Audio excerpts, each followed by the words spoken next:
여러분 안녕하십니까. 6월 4일 일요일 뉴스와이드 2부입니다. 대선 때 한창 이슈였던 사드 배치. 새 정부가 들어선 뒤엔 더욱 요란합니다. 여기에다 인사청문회까지 겹쳐서 정치권 갈등 날이 섰습니다. 자, 오늘 네 분 모시고 이 문제 집중적으로 파보겠습니다. 자, 안녕하세요. 안녕하세요.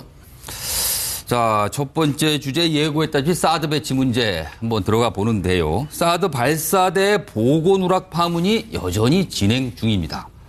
그런데 여전히 시원하게 설명이 안 되는 세 가지 문제가 있습니다. 차근차근 하나씩 살펴보도록 하겠는데, 먼저 첫 번째 의문점은 국방부가 사드처럼, 그리고 문재인 정부는 사드에 엄청난 관심을 기울였죠. 이런 민감한 문제인데 구체적인 보고를 하지 않았다. 여전히 의문으로 남고 있는데, 먼저 최원식 전 국민의당 의원님. 네. 국방부가 보고를 누락한 거는 사실인 것 같고요. 지금 정황으로 봐서는. 그러나 이유는 여전히 석연치 않습니다. 설명이 잘 안 되고 있어요. 어떻다고 보세요, 이거는? 지금 사실관계가 사실은 확정이 안 돼서 제가 뭐라고 말씀을 드리기 어렵습니다. 특히 이제 보고 내용 일부만 지금 언론에 보도되고 그렇죠.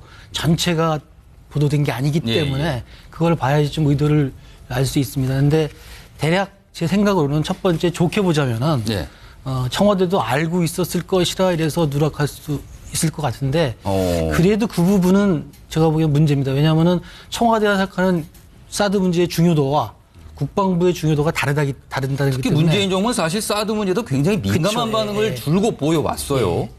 그리고 두 번째로 만일 어떤 의도가 있었다. 예를 들어서 청와대의 판단을 좀 흐리게 하려는 의도가 있었다. 아니면 일부러 은폐한다든지 아니면 뭐 축소한다 이런 게 있었다면 그거는 큰 문제죠. 왜냐하면 어떤 국방을 담당하는 이 시스템의 차이. 그게 제대로 원활히 작동이 못했다는 거기 때문에 그 부분은 엄격히 조사해서 거기에 대한 응분한 조치가 있어야 될 거라고 생각합니다. 지금 두 가지 이유를 말씀해 주신 것 같아요. 제가 정리를 간단하게 하면 약한 이유로는 일단 소통의 문제가 좀 있었을 수도 있다라는.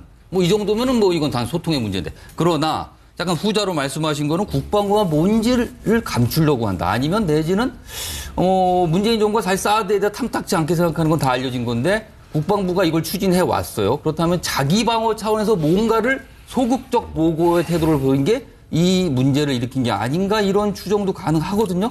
자, 박성규 전 청와대 대변인께서는 이 문제 이유가 뭐라고 좀 보세요? 저는 우선 청와대에서 얘기하고 있는 것 지금 앵커께서 말씀하신 보고 누락이라고 하는 용어에 대해서는 좀 다른 생각을 가지고 있습니다.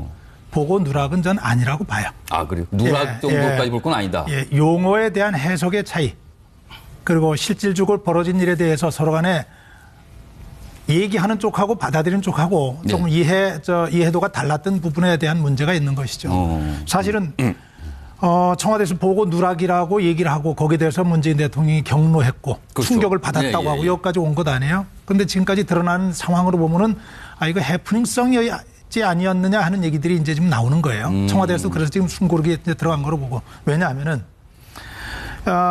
국민소통 수석은 기자실에 와가지고 이게 의도적으로 누락한 거고 6기로 돼 있었던 것이 지워졌고 그리고 있었던 것이 여러 차례 수정 과정에서 두루뭉실하게 바뀌었다고 원래는 하는데 보고가 되었던 내용이 누락에 빠졌다 이렇게까지 설명이 나왔어요. 그런데 그거는 그야말로 용어에 대한 해석을 전혀 못한 거죠. 그 뒤에서 국방부에서 밝힌 내용이 있잖아요.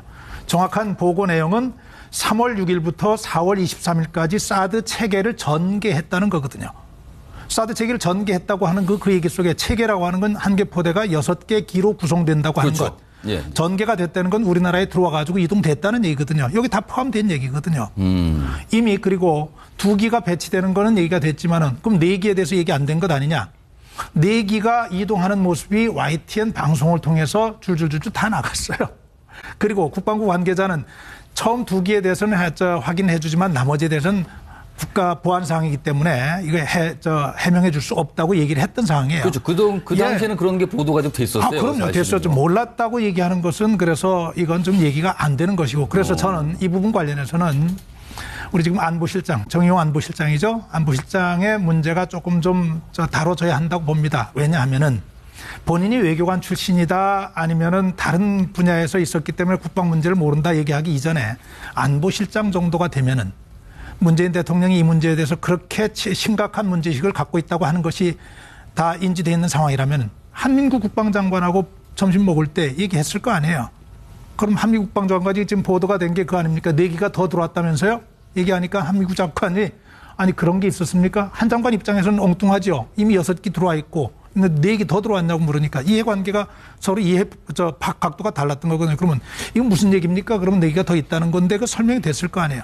그런데 제가 보기에는 정용 실장이 거기서 발끈해가지고 이게 뭐야? 우리가 몰랐던 거 비밀리 들여놓은 건가? 그래서 비밀리에 보고를 누락하고 이런 용어 자체가 지금 자극하는 부분이 굉장히 많죠.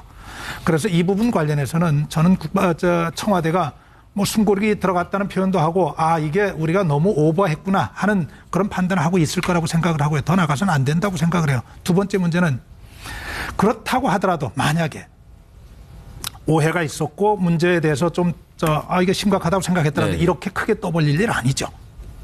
떠벌려 될 사안은 아니에요. 그 문제는 또 추가로 그렇죠. 따져보겠습니다. 지금 말씀하신 거를 들어보면은 국방부가 어떤 의도를 갖고 한 건 아니다라고 해석을 하시는 거네요, 그러면. 그럼요. 국방부가 무슨 의도를 가지고 저기겠어요? 해가지고 누가 무슨 이득을 보겠어요, 저게. 다만 국방부의 의도는 없어요. 이득을 볼 건 없어요. 근데 청와대가 저렇게 해가지고 청와대가 얻을 이익은 있어요. 뭐 무슨 이익이겠어요? 국민을 상대로 우리는 여전히 사드에 대해서 굉장한 민감한 문제의식을 가지고 있다. 문재인 대통령이 국민을 대상으로 알리바이를 입증할 수 있어요.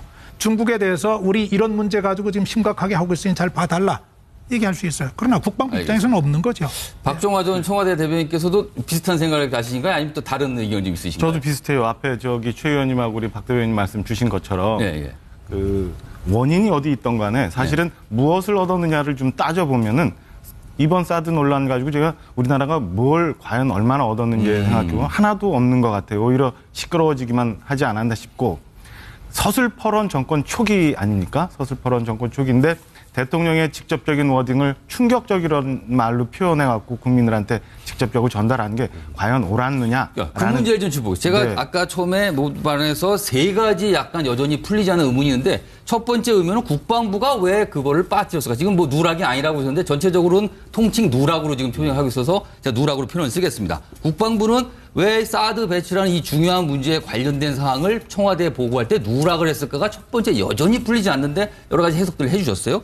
두 번째 의문은 뭐냐면 과연 대통령이 충격적이라는 표현까지 쓰면서 뭐 진노했다는까지 나왔는데 이렇게 표현까지 썼고 그리고 대통령이 직접 진상조사를 지시했다라는 걸 공개적으로 청와대가 발표를 했거든요. 이 부분도 과연 왜 그랬을까라는 부분에 의문은 남고 있습니다. 그러니까 일단 마저 말씀드리면은 그렇게까지 꼭 브리핑을 했어야 되는지에 대해서는 그렇죠. 저는 잘못된 부분 아닌가 이런 생각이 들고요. 만약에 거기에 문제가 있었다면은 사실은 조용히 확인해서 정리할 수 있는 수순들이 얼마든지 있잖아요. 그러니까 한민구 장관한테 뭐 전화를 했거나 조사를 해서 오찬하면서 확인할 수도 있고. 결과는 그렇게 나왔는데 그래서 궁금한 건 의도가 과연 뭘까요? 그러면 결국에는 청와대는 무언가의 의도가 하나. 그러니까 지금 잘 순항을 하고 있는데 청문회 전국에서 약간 삐걱거리고 있는 거를 국민적 관심을 돌리려고 했거나 아니면 두 번째는 좀 전에 우리 박 대변인 말씀 주신 것처럼 정의용 실장이 뭔가 용어의 혼선 속에서 일어난 해프닝 아니었나. 그래서 이거를 지금 수습하기 위해서 여러 가지 수순들이 좀 돌아가고 있는 거 아닌가. 이런 추측을 좀 해봅니다. 저는 결과적으로 우선은 이 전체 사실관계에 대해서 조사가 아직 안 끝났고 그다음에 문재인 대통령께서 말씀하신 외교적 해법에 대한 구체적인 모습이 아직 안 나왔고 상식적으로 사드는 레이더 하나하고 6개 포대로 6개 발사대 6개로 구성된다는 것은 일반적으로 다 아는 사실이라고 한다면 과연 왜 이렇게 했는지에 대해서는 잘 모르겠어요. 최원식 전 의원께서는 청와대가 이렇게 공개적으로 강하게 나오고 있는 거거든요. 그렇다면 그 이유가 뭐라고 좀 생각이 드세요? 저는 이유는 추측하기 어려운데요.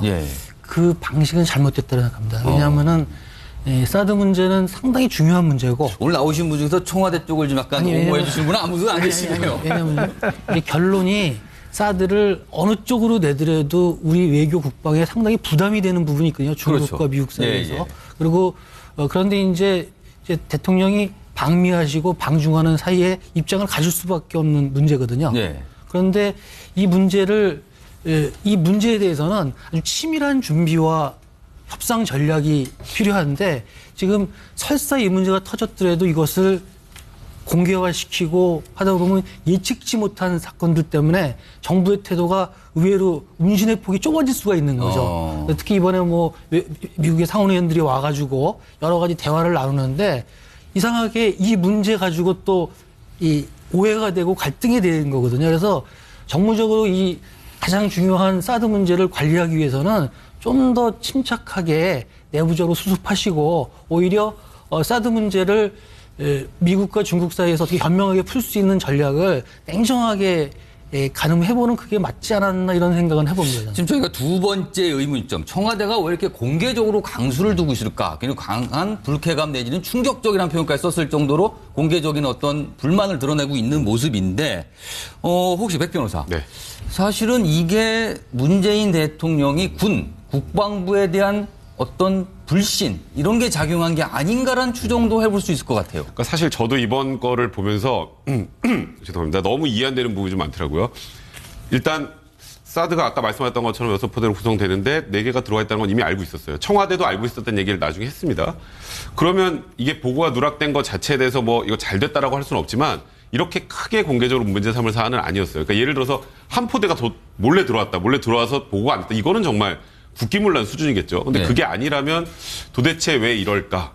이렇게까지 강하게 나가야 됐을까라고 생각을 해보면 저는 일단 착오일 가능성이 있다고 생각을 하고요. 4기가 추가로 들어왔다고 잘못 보고가 됐을 가능성. 그러니까 이 지금 6개 말고 또 뭐가 4개가 들어왔는데 지금 보고가 안 됐다고 착오를 했을 가능성이 이해를 잘 못한. 네, 그렇죠. 착오 가능성이 하나 있는 거고 두 번째는 약간의 의도가 있다라면 이제 저번에 과거 이제 노무현 정부 시절에 2014년 때면 그때 이제 주한미군기지 이전 관련된 2004년 아니에요? 네, 2004년입니다. 2003년, 2004년. 네, 그 이전 협상 관련해서 그 당시에 이제 노회찬 의원이 공개했던 한 보고서가 있었는데 그 보고서 내용이 국방부하고 외교부에서는 이제 노무현 대통령이 반미주의자이기 때문에 당시 협상 개입을 최소화해야 된다. 근데 지금 이 보고서가 작성된 곳이 민정수석실 산하 공직기강 비서관실입니다. 그러니까 청와대군요. 네, 청와대. 그렇죠. 그 당시에 민정수석이 문재인 현 대통령이잖아요. 이제 국방부, 그러니까 군에 대한 일단 불신이 이런 데서부터 좀 충분히 있었을 그때 가능성이 당시에도 있고. 이런 협상 문제에 대해서 왠지 그때도, 대통령과 청와대 쪽을 좀 배제시키려는 그렇죠. 움직임이 국방부에 있었다. 또 하나가 이런 이제 중요한 거네요, 게 그럼. 2014년 7월에 이제 그 NLL을 침범했던 이제 북한 그 경비정 같은 그 침범 내역들이 있었는데 그 당시에도 보고가 누락이 됐어요. 그 뭐가 누락이 됐냐면 내려온 거는 얘기가 됐는데 그 북한 경비정이 우리 측에 3차례 무선응답을 했다라는 사실이 보고가 누락이 됐던 게 또 나중에 밝혀졌단 말이에요. 아, 그걸 또 국방부가 네, 그러니까 이제 건가요? 문재인 대통령 입장에서 보면 이게 착오가 아니었다면 이런 다 알려져 있는 공지의 사실일지라도 정확하게 체계를 잡아서 보고를 해야 되는데 누락을 이렇게 시킨다면 이렇게 작은 일부터 시작해서 앞으로 점점 큰 일이 더 벌어지지 않을까. 이건 사전에 제압할 필요가 있다라는 판단에서 강하게 나가지 않았을까. 뭐 추정하려면 그렇게밖에 못할 것 같아요. 지금 사실은 이게 조사가 진행 중인 상태이고요. 그리고 아직까지 청와대 조사 결과가 나오지 않았기 때문에 여러 가지 추정들을 해보고 있는데 조심스럽긴 합니다만 한 가지 더 추정을 좀 해보겠습니다.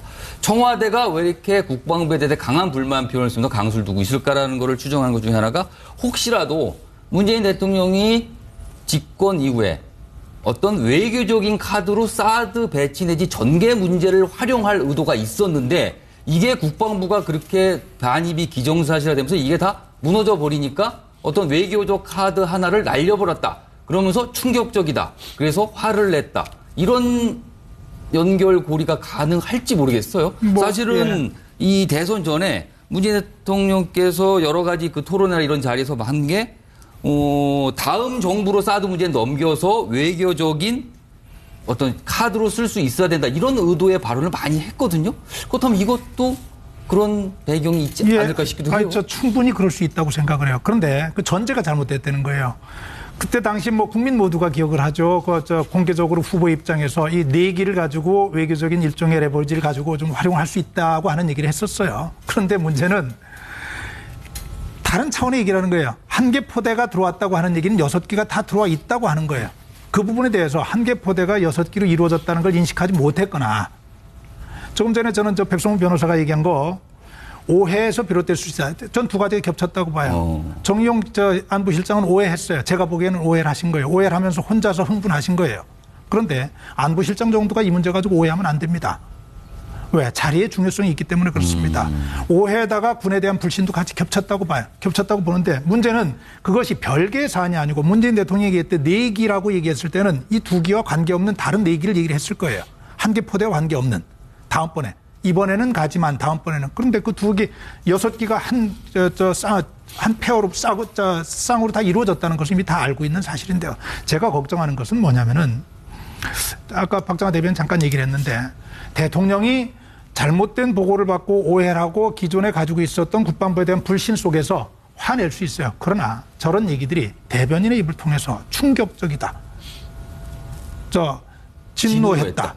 이 얘기는 사실은 대변인 입장에서 하기가 굉장히 어려운 얘기입니다. 저도 대변인을 했지만은. 그리고 이런 이야기가 나온다면은 적어도 그 내부에서는 아는 사람들이 있었을 거예요. 이 얘기 하는데 그냥 안보실장하고 대통령 둘 사이에 얘기가 되지 않았을 거예요.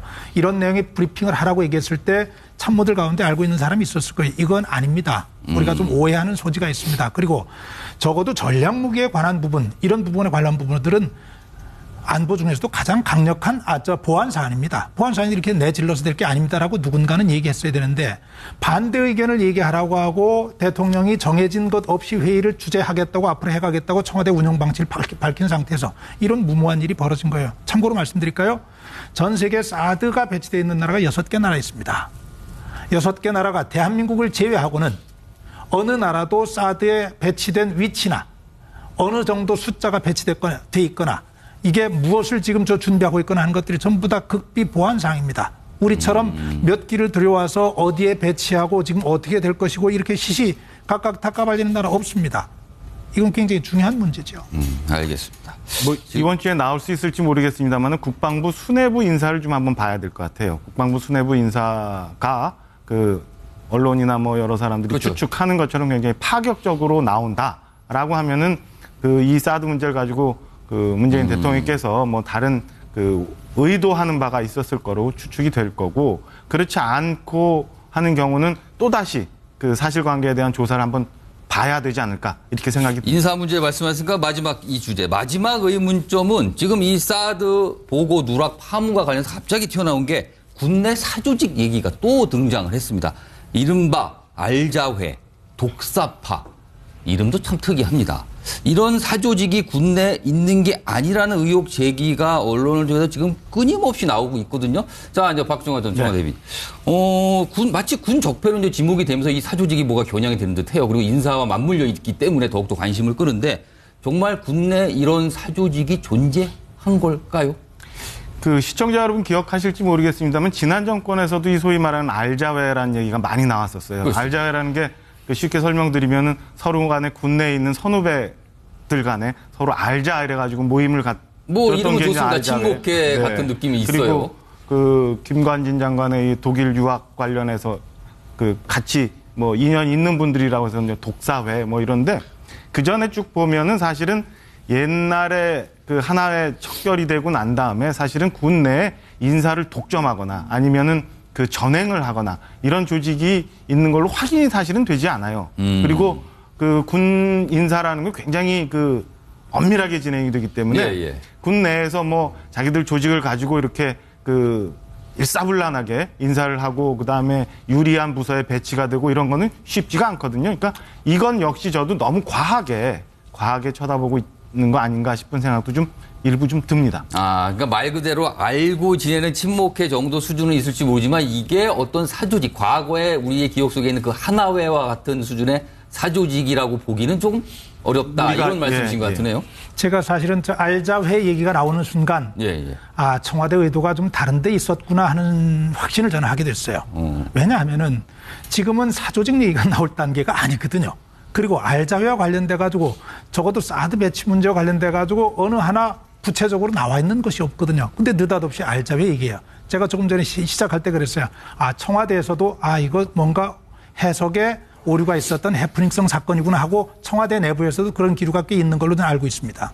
그러면은 그 선에서 이게 글이 됐으니 이제 이 선에서 정리하고 정말로 다른 스텝을 좀 밟아야 되겠다라고 하는 것이 맞는데 전혀 엉뚱한 얘기가 나와요. 느닷없이 그런 상황에서 알자회 얘기가 나오고 청문회가 필요하다는 얘기가 나오고 이 도대체 뭐 하자는 얘기인가? 알겠습니다. 저는 말 한마디 중요성이 중요한데요. 지금 초기에 이런 부분을 굉장히 좀 위험스럽게 봅니다. 이런 것이야말로 적폐죠. 문재인 대통령이 많이 강조하셨던. 최원식 저는 요 군내 이제 사조직 얘기를 좀 해보고 있는데 일단 이런 사조직이 존재했을 가능성에 대해서 좀 어떻게 생각하시는지 하고 그리고 이 사조직과 관련돼서 김관인 전 안보실장 소위 말해서 군내 라인이 있어서 인사를 독점해왔다는 이런 지적과 비판이 있거든요. 그게 아마 전 정부에서 사이에서도 잠깐씩 나왔는데 이번 요 사태를 빌로 본격적으로 나오고 있는 것 같은데 이 문제에 대해서도 좀 어떻게 보시는지.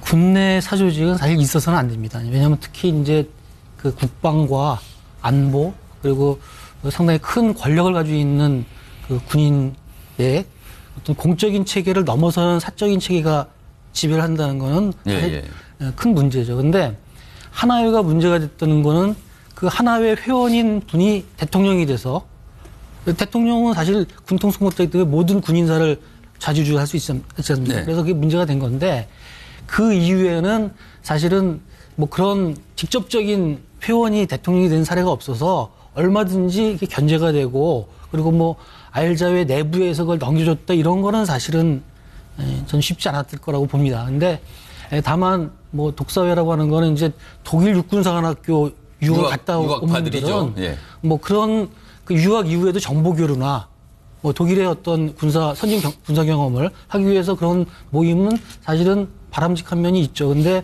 그러다 보면은 거기에 맞는 어떤 보직들이 비슷하게 갈 수는 있었을 거라고 봅니다. 그거는 뭐 저는 그거는 있을 수 있다라고 봅니다. 근데 전체적으로 정리를 하면은 만일에 이게 만에 하나 이번에 그 많이 사람들이 우려하는 게 어떤 특정 인맥들을 정리하기 위해서 이런 수술을 거치는 게 아니냐. 보고서 파문에 대해서 좀 과장되게 반응하시고 그다음에 그 배후에는 이런 사람들이 있기 때문에 이런 식으로 인사가 정리된다면 이건 또 하나의 또 인사 병폐를 만드는 꼴이 되기 때문에 그거는 바람직하지 않다라는 생각이 들고요. 그리고 덧붙이고 싶은 건요.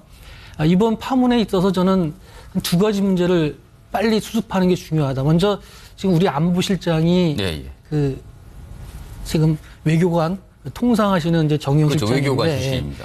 지금 사실은 대북 관계나 그 사드 문제 등등 때문에 국방 외교가 상당히 중요한 실정이거든요. 그래서 이 정 실장님이 딴 능력은 좋지만은 이런 부분에 있어서는 실질적으로 장악력이 떨어질 수가 있다. 그리고 용어나 아니면은 판단 이런 게 그래서 국방 외교 전문가가 안보실장이 될 시점에 좀 반대 인사를 한 게 아닌가 이런 생각이 들었고요.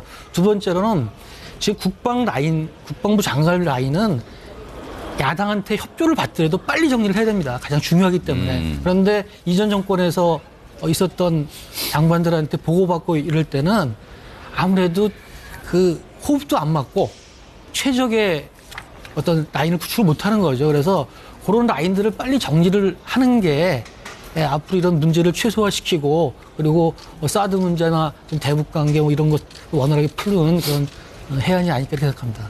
지금 저희가 사드 보고 누락 파문 관련해서 세 가지 의문점이 있다고 했는데 여전히 잘 풀리진 않고 있습니다. 시간이 지나면 그 의도나 어떤 목적이 드러날까요? 지켜보겠습니다. 이 문제와 관련해서 사실은 사드 문제가 청와대와 국방부의 갈등 양상이었는데 여기서 그치지 않고 이 공이 또 정치권으로 넘어갔습니다.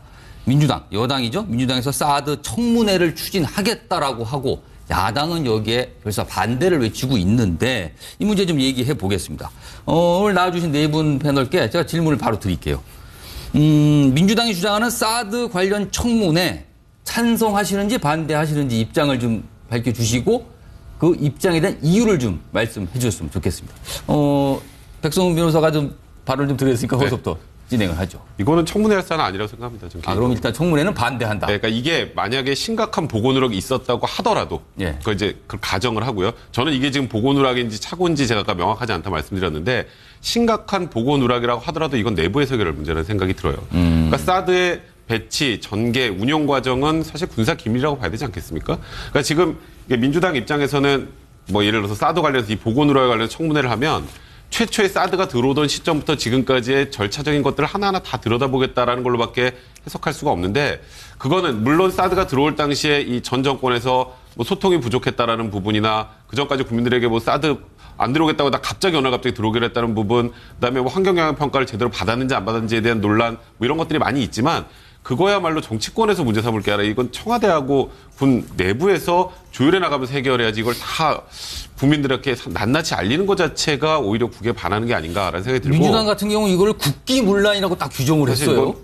그게 제가 예를 들어서 그런 거예요. 그러니까 2기는 전개됐죠. 4기는 보관 중이잖아요. 네. 근데 이 4기가 대통령한테 보고가 안 되고 전개가 됐다라고 가정하면 그건 국기문란이죠. 근데 그냥 있는 건 청와대 논평 그대로입니다. 청와대도 4개 들어온 거 알고 있었어요. 근데 이걸 국기문란까지라고 가는 건 너무 간 것 같고, 그래서 이 부분은 일단 청와대에서도 내부적으로 정리를 해야지 이게 계속 커지게 되면 우리나라 정치권 문제도 문제지만 외교적으로도 굉장히 문제가 발생할 가능성이 많습니다. 벌써 미국과의 관계도 그렇고 중국 벌써 환영하고 있잖아요. 이런 조치만 가지고도.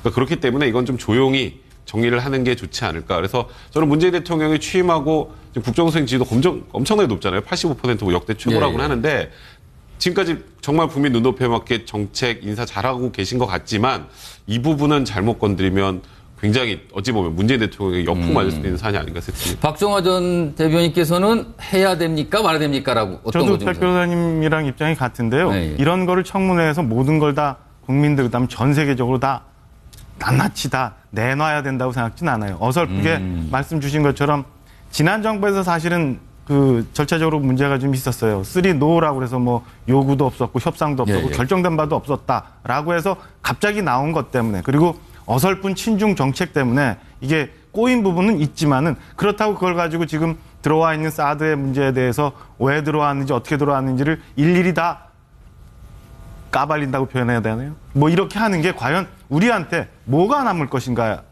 생각해 보면 저는 이걸 가지고 청문회까지 한다는 건 옳지 않은 일이라고 생각합니다. 만약에 야당 쪽은 지금 강하게 주장을 하고 있지 않습니까? 어차피 협상에 또 들어갈 텐데 이 반대와 찬성의 협상인데 만약에 야당 쪽에서 청문회를 하는 게 그렇게 기밀 문제가 있다면 비공개로 청문회 하겠다라는 제안을 하게 되면 어떻게 될까요? 그거는 뭐 굳이 청문회 안 해도 되잖아요. 무슨 정보위를 통해서 뭐 보고를 받고 아니면 국방위를 통해서 이렇게 내부적으로 해도 되지 청문회 하면서 비밀리에 비공개 청문회를 며칠간 뭐 그리고 사실은 우리 아직도 우리 일부 정치인들에 대해서 그 불신이 있는데 예, 예. 청문회 비공개로 다 하면은 그게 안 공개가 될까요? 통상적으로 봤을 때 끝나고 나서 다 다 이루어질 것 저는 같아요. 뭐 일일이 다 공개 다 될 거라고 봐요. 아, 그렇군요. 자, 그러면은 최원식 전 의원께서는 이 청문회 개최 문제 찬반 논란이 좀 있고 있는데 어떤 반대입니다. 쪽의 의견이 맞다고 보세요? 저도 반대입니다. 아, 반대인가요? 왜냐하면은 지금 이 사드 문제에 대한 찬반은 사실은 공론화시키는 게 좋은데요. 예, 예. 그 사드 문제 그 문제가 아니라 지금 사드 청문회 가지고 이번에 누락팜 이런 걸 하다 보면 무슨 일이 생기냐면은 일단 그 어떤 청와대나 국방부 내부 보고 시스템, 네. 그다음에 보고 내용 등 군사 기밀이 드러날 수 있습니다. 그리고 지적하신 바와 같이 비공개로 하더라도 여태까지의 관행상 보면은 다 나와서 뭐 언론도 막 취재를 열심히 하려고 그러고 또 의원들도 해서 사실은 많이 드러납니다. 그래서 이런 내용들이 드러나는 게 바람직하지 않고 또 예측치 못한 상황이 나올 수도 있습니다. 우리가 예측치 못한 상황들이 나오는데 이게 그럼 무슨 문제가 되냐? 제가 아까도 말씀드렸지만 좀 있으면 사드 문제 가지고 미국도 방문해서 트럼프도 만나야 되고 또 시진핑도 만나야 돼서 조만간 올 하반기에는 사드에 대한 정부 입장을 정리를 해야 되는데 그게 어느 쪽으로 정리되더라도 정부나 우리 전체적으로 부담이 되는 부분들이 다가오거든요. 그러면 치밀한 전략이 필요한데 그 전략이 예측치 못한 상황 때문에 영향을 받아가지고 전체가 흔들릴 수가 있습니다. 그래서 이 문제는 사실 정무적으로 잘 관리를 해서 내부적으로 할 거는 내부적으로 묻고 그리고 다만 사드 문제에 대해서는 국민적인 합의도 이끌어내고 미국 중국 간에 설득을 하고 양보도 받고 이런 치밀한 어떤 전개가 필요한데 그러기 위해서는 좀 이걸 크게 논의를 확산시켜서 약간 다양화시킬 경우에는 이 수습이 안 됩니다. 그러니까 오히려 전략적으로 별로 필요할 게 없다라는 거네요. 문재인 대통령의 나중에 엄청난 부담이 될 수가 있습니다. 나중에 이 외교 라인이나 국방 라인. 그래서 그런 면을 위해서라도 저는 안 하는 게 맞고 다만 내부적으로 조사하는 거는 필요하죠. 그리고 그거에 대해서는 뭐 내부적으로 보고하고 결론이라도 이렇게 해가지고 하는 식으로 처리하는 게 맞지 않겠 싶습니다. 박성균 전 대변인께는 이 질문을 드릴게요. 뭐 아까 전체적인 말씀은 아마 청문회 반대하실 것 같으니까 뭐 똑같은 질문을 할 필요는 없을 것 같고 사실은 이 사드는 우리 게 아닙니다. 미군 겁니다. 미국 거죠. 근데 최근에 여러 인물을 통해서 드러난 미국의 생각은 뭐 한국 내부의 절차 문제를 이해하겠다.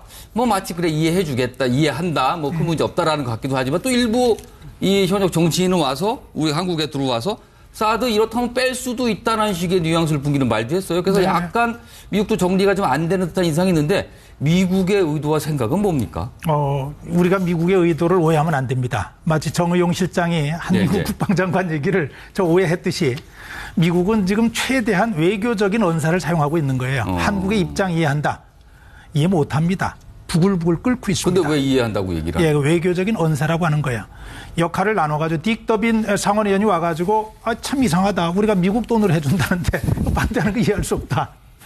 전 그러면 뭐 우리가 그 비용 딴 데 쓸 수 있다. 이 얘기요. 굉장히 중요한 얘기입니다. 굉장히 중요한 얘기예요. 이쯤에서 우리가 정말 사드 문제가 왜 지금 이렇게 얘기되는지 한번 한 발짝 물러서 생각해 볼 필요가 있어요. 우린 네. 지금 들어오는 과정이 옳았느냐, 절차가 어땠느냐, 뭐 보고 누락이 됐느냐 이 지엽적인 문제 가지고 얘기하는데 저 답답해요. 사드 왜 들어왔죠?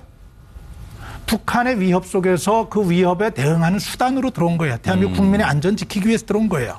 미국이 한국과의 동맹관계 속에서 미국의 비용을 들여서 들어온 거예요. 그러면 사드가 들어오면 제일 불안해하고 제일 기분 나쁜데 어디죠?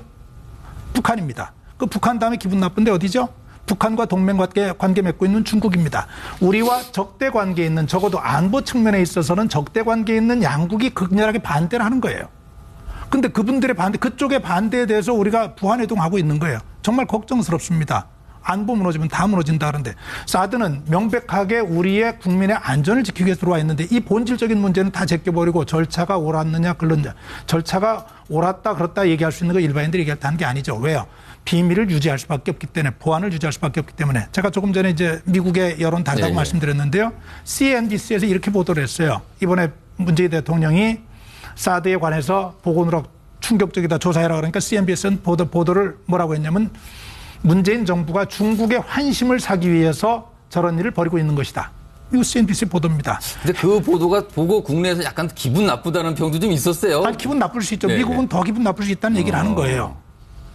헤리티지 재단에서는 뭐라고 했냐면 명백하게 문재인 정부가 미국과 거리를 두겠다고 하는 것을 지금 분명한 신호를 보내는 것이다. 이렇게 합니다. 이미 문재인 대통령은 딕더빈 그 상원의원과 얘기해서 이거 국내 문제라고 얘기했지만 이게 어떻게 국내 문제로 끝납니까? 미국에서는 한미 동맹 관계의 근본을 의심하는 단계까지 가고 있는 거예요. 더구나 우리가 걱정스러운 것은 예측 불허한 트럼프 체제란 말이에요. 어제 그제 파리 기후 협정 트럼프 195개국이 들어가 있고 가장 큰 역할을 했던 입장에서 그냥 주저없이 탈퇴하잖아요. 그렇습니다. 예. 주저없이 탈퇴했다는 얘기는 메시지는 딱 하나입니다. 우리 세계 이른바 리더 역할을 하던 그 역할을 이제 포기하겠다. 우리 거 이익 찾아가겠다. 우리 이익 안 되면은 그냥 뭐라도 다 던져버리겠다고 하는 신호를 보내는 거거든요.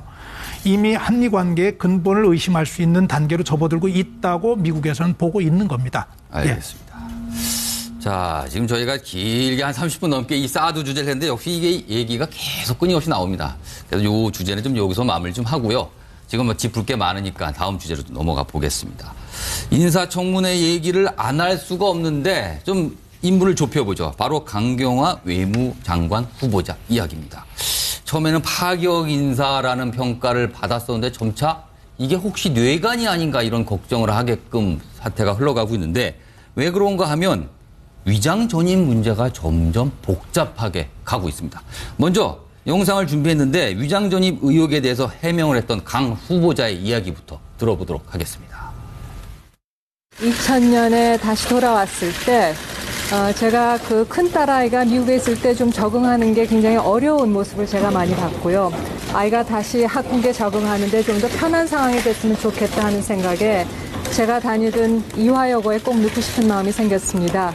그때 마침 아는 은사께서 그 주소지를 소개해 주셔서 그 주소지로 주민등록을 옮기게 되었고, 근데 그때의 그 주소지에 누가 사는지 소유주가 누군지에 대해서는 전혀 알지 못했습니다. 청와대 검증 과정에서 제가 당시 제네바 출장 중이었습니다. 그리고 청와대 측에서 저희 남편한테 연락을 한 모양이고요. 저희 남편은 그 전입 과정에서 아무런 그 역할이 없었고 제가 엄마가 단독으로 한 일이었는데 청와대 쪽에서 물어보니까 혹시 아마 그게 친척집이었지 않나 이렇게 쉽게 대답을 한 모양인데 자, 지금 강 후보자가 해명을 통해서 누가 사는지 알지 못했다던 그 문제의 아파트. 자, 학교 소유로 다 드러났죠? 네. 근데 더욱더 문제는 그 집을 거쳐간 위장 전입을 했던 사람이 한두 명이 아니라는 게 또 지금 밝혀지고 있어요. 그러니까 지금 강경호 후보자 같은 경우는 이 부분 해명을 못하면 굉장히 쉽지 않을 것 같아요. 그러니까 처음에 얘기했던 것처럼 친척 집으로 딸아이 위장 전입한 거 정도, 그때 제가 아마 그렇게 얘기를 했을 겁니다. 이 정도면은 이건 크게 문제되진 않을 것 같다라고 얘기를 했어요. 같은 위장 전입도 낙마할 만한 사유가 있고 낙마할 필요 없는 사유가 있다라고 생각을 했는데 예. 그 이후에 나오는 이게 이제 거짓말 논란으로 지금 이제 이동이 되는 것까지였는데 이제 거짓말 논란을 넘어서서 이 위장 전입을 했던 아파트가 사실 어찌 보면 이런 표현까지 쓰면 될지 모르겠지만 이화여고의 위장 전입을 한 아지트 같은 역할을 했던 곳이 아닌가라는 얘기가 나오는 겁니다. 너무나 많은 사람이 거쳐간 걸로 지금 주장되고 그러니까 지금 있거든요. 이게 그 중구 정동에 있는 502호 그 아파트를 보면 1995년부터 2010년까지 위장 전입을 한 걸로 의심이 되는 그 중학교, 고등학교 넘어가는 그 나이 또래 학생들이 25명이 거쳐갔어요. 그러니까 그런 걸 보면 이화여고에 들어가기 위해서 그러니까 소위 말하는 좀 유명한 집안의 자제들을 원하는 그 학교에 넣기 위해서 이렇게 한 것이 아니냐라는 의혹까지 나온 상황이기 때문에 지금 강경호 후보자께서 그런 얘기를 하셨잖아요. 그냥 은사님의 소개로 그곳에 이제 딸아이를 이제 전입을 시키고 네. 그리고 뭐 소유주는 누군지도 몰랐다라고 하는데 지금 이후에 또 나오는 관계를 보면 이화여고와 지금 강경호 후보자 사이에 이런 내용들을 어느 정도 암묵적으로 알고 했을 가능성이 높다라는 그런 얘기가 나오는 상황이어서 지금 이 부분에 대한 명쾌한 해명이 없으면 사실 청문회에서 굉장히 곤욕을 치를 가능성이 많을 것 같다 생각이 듭니다. 박정환 선생님. 네. 지금 이 정도 내용이 나온 거 보면 이화여고에서 그 아파트를 어떻게 굉장히 의도적으로 사실은 특정 인물들을 위해서 제공을 했다고 볼 수가 없는 건데 지금 강경화 후보자가 한 발언 중에서 또 귀를 잡는 말은 꼭 이화여고를 보내고 싶었다라는 부분 그리고 은사가 소개를 해줬다. 이 부분이거든요. 꼭 보내고 싶었다. 이화여고에 대한 어떤 인맥을 딸에게 물려주고 싶었다. 이렇게까지 해석하는 기사도 나오고 있습니다. 예, 심지어는 그렇게까지 가고 있죠. 그래서 강경화 후보자가 우리 김대중 대통령 영부인이신 이효 여사하고도 관계가 있다. 내지는 공교롭게도 그 학교를 다 동문이에요. 그리고 그 당시에 지금 아파트 전세권자를 갖고 있었던 교장 선생님, 심치선 교장 선생님인가 그분이 이제 이화여고 동문회장을 오랫동안 맡으면서 그 선후배 간에 이렇게 인맥을 쭉 관리를 해왔다. 그래서 모를 리가 없었다. 뭐 이런 얘기를 하는데 그 강경화 후보자가 그 비고시 출신이잖아요. 그리고 그 자기 노력을 통해서 저렇게까지 이제 그 입지전적인 인물이 됐는데 그러다 보면 어쩌면 그 동문사회의 굉장한 그 힘이나 거기서부터 오는 페이버에 대해서 많이 느꼈을지도 모르겠습니다. 그래서 딸에게 꼭 그거를 전해주고 싶었던 마음이 있었던 것 아닌가라는 생각이 들고요. 이제 저는 중소도시에 조그만 학교 나왔는데 나와서 있다 보니까 사회생활하는데 버거운 경우가 많아요. 네. 그렇다 보니까 제가 그 강경화 후보자가 왜 저렇게까지 무리를 했을까라는데 개인적으로는 조금 이해가는 부분도 있어요. 그래서 이런저런 거를 해보려고 했던 거 아닌가. 그러니까 만약에 그런 상황이라면 내가 공직자로 그 지명을 받거나 제안을 받았을 때 나는 여차직한 사유 때문에 나는 이 공직에 맞지 않아요라고 얘기를 했어야 되는 게 옳지 않았나라는 생각이 듭니다. 최원식 전 의원님. 사실은 위장전입 문제가 사실 청와대가 처음에 위장전입 문제 스스로 셀프 공개를 한 거죠. 밝혔을 때는 투기 목적 이런 게 아니라 그냥 학교 문제를 했기 때문에 소위 말해서 죄질이 가볍다. 그러니까 이 정도는 우리는 크게 문제 안 삼고 넘어갔다고 했지만 지금 보면 단순히 학교 관련된 걸 하지만 이게 일파만파 점점 커지고 있거든요. 그리고 자칫 이게 그 고등학교의 문제일 수도 있어 보이는 사태까지 가고 있거든요. 그렇다면 이거는 사실 문재인 대통령한테 굉장히 부담으로 다가오지 않을까요? 그렇죠. 그 원래 위장전입을 부동산으로만 얘기하시는데 상당 부분 그 자녀들 학교 그게 많습니다. 그리고 그것도 사실 불공정한 거죠. 그것도. 그래서 다 문제가 되는 건데 근데 이제 이번에 이제 보도에서 드러난 바와 같이 그 최순실 사건이 이화여대 입학 비리부터 시작되지 않았습니까? 그렇죠. 그것도 학교 문제입니다. 그리고 같은 재단에 있는 이화여고에서 저렇게 좀 어떤 불공정하고 또 이 학맥을 상속시키려는 저런 모습으로 나왔다는 게 상당히 모양이 안 좋습니다. 지금 강경화 후보는 그 이전에 우수한 이력 때문에 많은 칭찬을 받았는데 참 이런 문제까지 드러나는 거는 상당히 대통령으로서 부담이 되지 않을까 이런 우려를 하고 있습니다. 지난해 최순실 게이트 이후에 촛불 전국 그리고 대통령 선거가 재보궐로 이렇게까지 이런 사태 동안을 보면은 어떤 특혜에 대한 국민적 공분이 있었거든요. 근데 아직까지 어떤 진실이 뭔지는 아직 나오지 않았습니다만 어렴풋이 드러나는 모습은 또 다른 특혜의 모습이 아닌가라고 좀 국민들이 의문을 갖게 되고 있습니다. 그래서 이 문제를 저희가 다루고 있고 이슈가 되고 있는 건데 박성구 전 청와대표님 이 질문을 드릴게요. 강 후보자를 보면 거의 많은 의혹들이 지금 계속 나오고 있는데 딸과 관련된 다 의혹들이에요. 보면은 그렇죠. 이중국적 문제부터 시작을 했고요. 위장전입 문제도 딸과 관련된 거고 그리고 그 딸의 사업체 운영 관련 문제까지 나오고 또 건강보험 문제까지 터졌거든요. 네네. 자, 딸 사랑이 큰 건가요? 이게 어떻게 된 겁니까? 엄밀하게 구분하면 딸과 관련된 문제들이 집중적으로 제기되는 거 맞고 거기에 정말 심각하게 더해지는 게 과정에서 강경화 후보자의 거짓말이 더해진 겁니다. 우리 그 후보자에게 가장 요구되는 덕목 가운데나 정직성 얘기했는데. 근데 본인은 거짓말이 아니라는 식으로 지금 설명을 하고 있는데 거짓말로 아니죠. 보시는 거네요. 그렇죠. 거짓말이었죠. 왜냐하면 이 경우가 아니더라도 지금 이 위장 전입했던 학교도 이제까지는 위장 전입이라고만 봤는데 지금 드러난 상황을 가지고만 연결한다면 위장 전입에다가 특혜가 있었던 거야. 특정한 사람들을 위해서 그 집을 제공한 꾸준하게 제공한 흔적이 있어서 특혜 문제가 있는 부분이죠. 아까 남편이 친척집이라고 했다가 친척집이 아니라 이화여고 전 교장 선생님 집이라고 하는 부분 해명하는 과정에서 문제가 있었는데 또 저 딸과 관련된 문제 가운데 그런 게 있잖아요. 딸이 설립한 회사 가운데 회사가 있었는데 부하 직원이 거기에 돈을 투자했다. 나는 전혀 모르는 일이었다 얘기했었는데 그 공교롭게 그 부하 직원이 본인과 관련이 있는 그렇죠. 두 그 사람이었어요. 부하 직원은 아니 무슨 얘기냐 내가 강경화 본인하고 얘기해가지고 상의해가지고 돈 집어넣은 거다 이렇게 얘기를 했었고 거짓말에 관한 얘기들이 지금 계속 나오기 때문에 조사를 해봐야 되는데 저는 이렇게 봅니다. 이게 위장 전입에 관한 문제들에 대해서 가벼운 경우도 있고 또 무거운 경우도 있고 뭐 어떤 것이 가볍고 무겁고 하는 것은 굉장히 주관적인 판단이 있을 거예요. 그런데 이번 경우에 이게 더 큰 문제가 되는 것은 대통령께서 아예 안 된다고 딱 못을 박아냈기 때문에 그렇거든요. 이미 위장 전입 문제로 많은 공직자들이 어려움을 겪어가는 걸 봤고 그 청문회 때마다 이것이 가장 핵심적인 이슈가 되는 걸 본 대통령이 이거는 아예 싹부터 잘라야 되겠다. 그리고 이번에 아주 독하게 얘기를 하신 거란 말이에요. 그 대통령이 얘기했는데 가벼운 위장 전입과 무거운 위장 전입이 있을 수 있겠어요? 그렇지 않거든요.